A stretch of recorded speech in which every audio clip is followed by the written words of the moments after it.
মাঝরাতে আমরা সবাই মিলে বাড়ি থেকে বেরিয়ে চলে যাচ্ছি কিসের জন্য? হ্যালো সবাইকে, আমি মেঘা। আমার চ্যানেলে তোমাদের সব্বাইকে স্বাগত। কেমন আছো তোমরা সবাই? আশা করি তোমরা সবাই অনেক, অনেক, অনেক ভালো আছো। আজকে আমরা ফ্যামিলির সবাই মিলে বেরিয়ে পড়েছি ঘুরতে যাওয়ার জন্য। কোথায় যাচ্ছি সেটা জানতে হলে একটু তো ওয়েট করতে হবে। গপুকে কেমন লাগছে বলো? সোয়েটার টুপি পরে একদম আমাদের সাথে রেডি হয়ে ঘুরতে যাচ্ছে।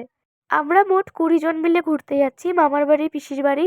সবাই মিলে যাচ্ছি আর আমাদের এই গাড়িতে আমরা উঠেছি আমি, পারো, ভাই, জামাইবাবু আর বোনঝি। বাকিরা দুটো গাড়ির মধ্যে আছে পিছনের। আমরা যখন বেরিয়েছি তখন সূর্যোদয়ও হয়নি ভাবো। সূর্যোদয় হতে এখন দেরি হয় কারণ এখন যেহেতু শীতকাল। আর আমাদের ছিল ৬টা ৫-এর ট্রেন। আমরা যদিও বা ৬টা ৫-এর অনেক আগেই পৌঁছে গেছিলাম স্টেশনে। এই যে পৌঁছে গেছি। ব্যাগের উপরে এখন গপুকে বসিয়ে দিয়েছি, বাবা গেছে টিকিট কাটতে। যেহেতু আমাদের সাডেন প্ল্যানই হয়েছিল, তাই জন্য আমরা আগে থেকে কেউ টিকিট কাটিনি। তো এখানে এসেই টিকিট কাটতে গেছে বাবা।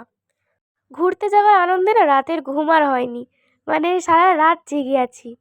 আর এমনিও ভোরবেলা ওঠার থেকে সারা রাত জেগে থাকা অনেক ভালো, ওটাই মনে হয় সহজ। এই যে পুচকিটা এত বদমাস, আর একে দেখো না, গায়ের ওপর উঠে পড়লে বাঁচে। লুকিয়ে লুকিয়ে ভিডিও করেছি গাইস, দেখো চুলটা দেখো। ও মা গো, কি বিচ্ছিরি! বলতে নেই যদিও বা, তাও আর কি, স্বভাব তো বাঙালিদের। এই যে চলে এসেছি আমরা রামপুরহাট। রামপুরহাট মানে বুঝে গেছো যে আমরা কোথায় যাচ্ছি?